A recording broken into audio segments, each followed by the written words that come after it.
As soon as Sarah stepped into the old, abandoned mansion, she knew she had made a mistake.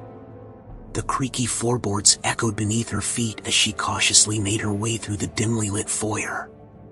The musty smell of decay hung heavy in the air, and Sarah felt a chill run down her spine.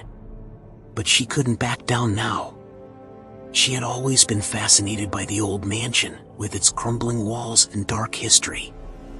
Rumor had it that the previous owner had gone insane and murdered his entire family before disappearing without a trace. But Sarah had brushed off the stories as urban legends, and now she regretted her decision to come alone. As she made her way deeper into the mansion, unease grew stronger. Suddenly, she heard a loud noise coming from upstairs. Her heart racing, Sarah tiptoed up the stairs, trying to be as quiet as possible.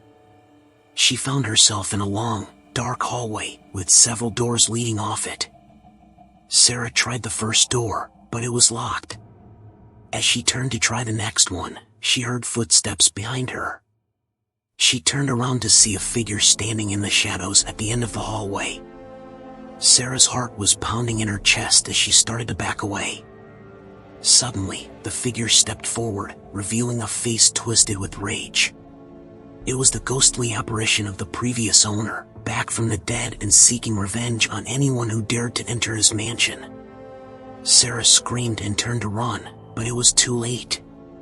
The ghostly figure was upon her, grabbing her by the throat and dragging her back towards the dark, empty room at the end of the hallway. But Sarah was not one to give up easily. She fought back with all her might, struggling to escape the ghost's grasp. Her heart was pounding in her chest, and the adrenaline was coursing through her veins. As they grappled, Sarah spotted an old candlestick lying on the ground. With one swift movement, she grabbed the candlestick and swung it at the ghost. The blow connected with a loud thud, and the ghost howled in pain. Sarah saw her chance and ran towards the nearest window, smashing it open and leaping out into the night.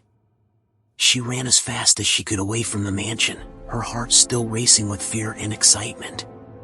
She knew she had come close to death, but she had survived. And as she looked back at the mansion, she knew that she would never forget the terrifying events of that night.